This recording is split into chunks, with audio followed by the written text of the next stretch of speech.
I became one of the first senior crime officers. They'd be called them. I was on the 4th ever group, and they call them C.S.Is these days, but that's the job. Then, as computerization developed, I had machines built to data mine for forensics and change the way we code forensics. And that carried on until 2008. I think my last job I did was to arrange the putting in of a thing called the Visor system for the new National Ballistics Intelligence Database. And then in retirement, I did actually try and retire for 4 years. I wrote a book called Forensic Intelligence. And it's really a manual on how to do it. I moved to Rayleigh in 2007 because I was going to retire and I was looking for somewhere nice to retire to. And having moved here, I really enjoy and like the town. I mean, it's and the district. There's a real good feel about it. People say hello and good morning around here. I hadn't really been a sort of political animal up to that point, really. But I had a look at what they were doing and how they were doing it all, and they explained about what a councillor does and how you go about it all.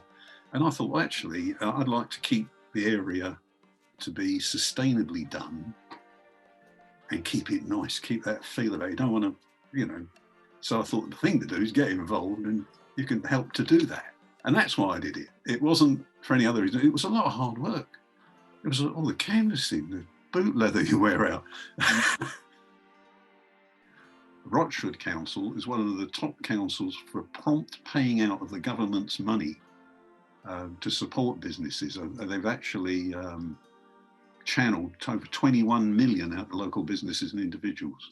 Now, the problem in Rayleigh was we had the Mill Hall. Now, people who've had a prom there would love it, and they would go, oh, yeah, the Mill Hall would be fabulous.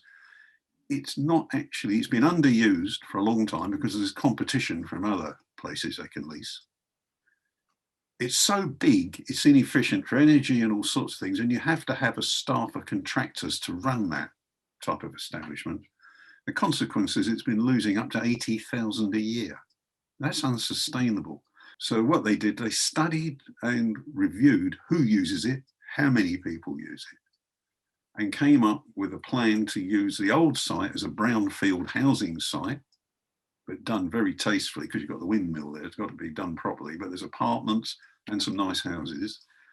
And they then looked at a new hall, and the new hall at the moment, we've got a partnership panel working on this with the stakeholders. We've got the contractors, council officers, and the public. Underneath that panel, there's a panel of residents.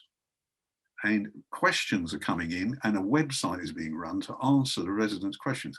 Now, they all, mistakenly, some people think, it's all a done deal. Oh, no, it isn't. What's happened is the areas have been identified and the ballpark has been established with the stakeholders in all of this, the partners.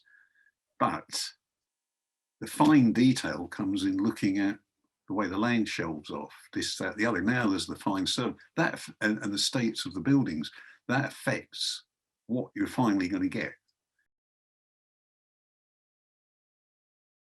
We're looking at the new hall, we're looking at its size, its location, and we're listening to residents feeding in about it. And what we're going for is an optimum size hall that, according to research from Sheffield Hallam University, actually hits the sweet ballpark thing where you can run it. It's efficient from the point of view of carbon generation, heating, management, and it will actually make a return and be such an attractive venue that where else could you get married in that beautiful windmill and then go through like a marqueed scallop terrace thing into the new hall for your wedding breakfast? It will get booked and used. When you move into that space, you will see the road coming in, and you will see the windmill straight on ahead, and it's going to have a bit of a wow factor. And I notice I've been reading some posts on the internet trying to knock the whole idea, but would be totally indefensible to turn around and keep spending 80,000 a year on an underused building. These are fortunes spent on it. And at the end of the day, that all came out of us reviewing our assets, and we were expected to do that. Now, this council has done all this whilst not borrowing any money, not getting in debt, And although we've taken a bit of a hit with the COVID year, we've got all of our programs intact, and we're heading towards really supporting business that's existing in the town, plus bringing in new business to the town and the district. As a candidate, I don't promise things that I know that I can't deliver. But I always find I'm up against people who do exactly that. They say they're going to stop this, stop that, stop the next thing. And you're going to think, well, they're going to go against national planning framework, against the law. And you could do it, then you get sued for about £1 million. It won't be long before the council's bankrupt. They talk about things, I talk about things we can deliver, sensible things that we can deliver.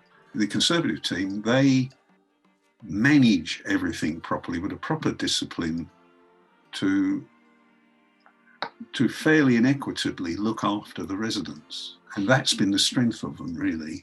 And the record of coming out of this COVID thing without being a financial wreck and all the rest of it speaks volumes, because it's properly run council.